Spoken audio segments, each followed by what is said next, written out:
Brendan, how's your squad for the weekend? And how's Alistair Johnston now? You've had more time to look at his injury. Yeah, still not available, but we're hopeful that over the next week to 10 days he could be back in. So we're just assessing that as we go along. But he's doing work out on the pitch, so he's still keeping up his fitness. But the contact we just have to be mindful of. Greg Taylor's back, so trained all week. Comes back into the squad. Cameron Carter-Vickers will rejoin the squad next week, and so we're getting there. Is Alistair one that when he does return, he could return with a mask or some kind of protection to play, or?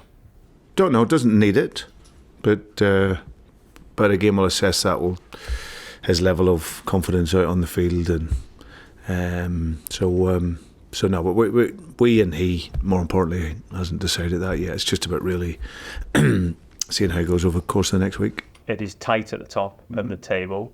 From your experience, what do you think will be the deciding factor as to who finishes top come the end of the season now? Well, still a lot of games to go. I think it's great for the league. You never go into any league and any league title and think it's going to be a procession.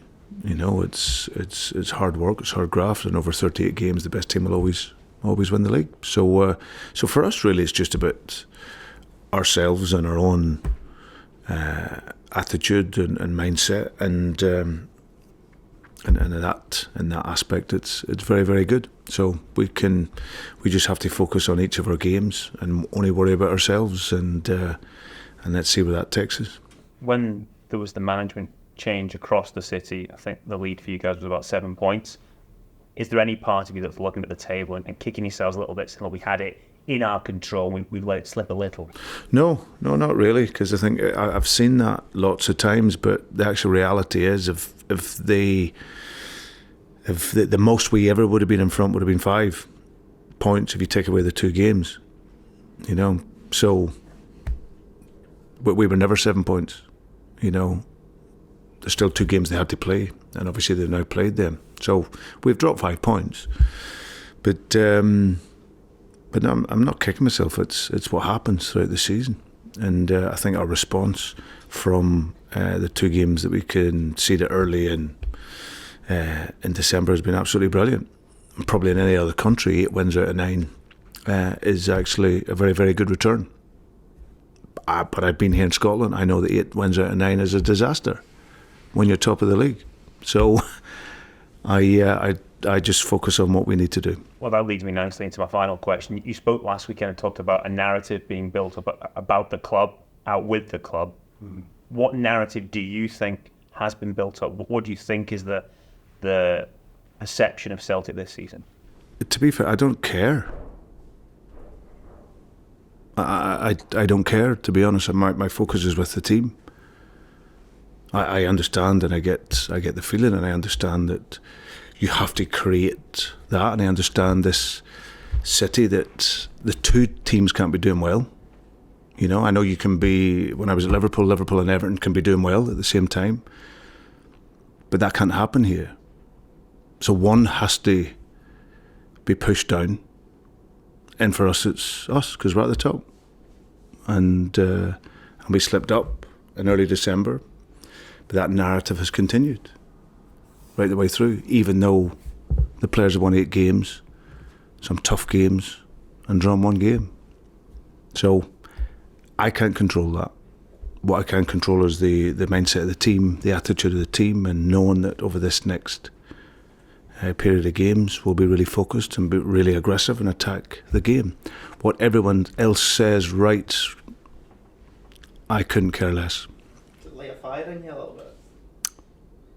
No, not at all. No. Do you like that? I don't need what you guys say or to spike me up. Leila Bada, you said last weekend wasn't in the right frame of mind to play. Have you had discussions with him since, and is he ready to be involved again? Yeah, it's still the same situation. I've had lots of conversations with Liel, and again, I'm really empathetic towards the issue that he has. And it is. It's more than football. It's at a human level. So I have to respect that. But he's training. He's working away.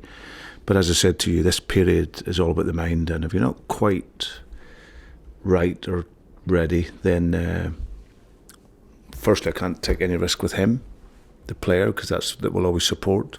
And obviously, I have to also protect the squad as well. So is that an ongoing thing? He won't It's be ongoing, available this weekend. It'll just be a case of continuing to speak to him. We'll just assess it where he's and at. see where it's at. Yeah.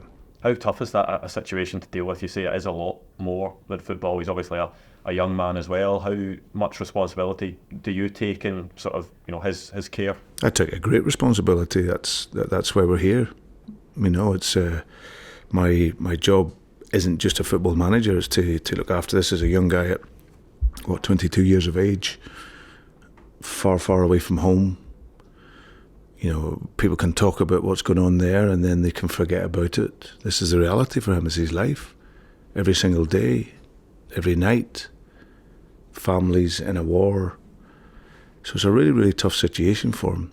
And as I said, on a human level, I have real empathy for him. So it's my job and we will do that. Like I've done with numbers of players before, just take the human aspect and look after him, and when he's ready, if he ever is ready, then he'll be able to give us everything. As you say, you know this city well. Sometimes it feels here as if there is nothing more important than football, but this is one of these circumstances that certainly shows that.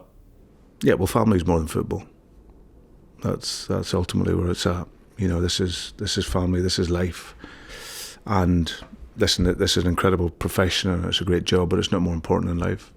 You had to deal with anything like this before, and obviously there's lots of different things that footballers have to deal with, but is this a new one that goes into? Yeah, it adds to the list. There's many situations I've had to deal with as a manager over time, and lots of them you don't get on the coaching courses, but this is where experience and just being empathetic to the situation, where you have to understand and sit in his shoes as a very, very young guy. And he's done great for this club, and that it's the sadness of it, where he re-signed for us because he had that great belief that he could go on and develop, and then he had a period out injury, which was a shame, and then now having coming back, he's found it a real challenge. So, but I'm here for him, to support him, and everything else is secondary to that. I think he said if he's ever ready to play again, is that the situation? It could be that he might have to look elsewhere, even for a loan to some.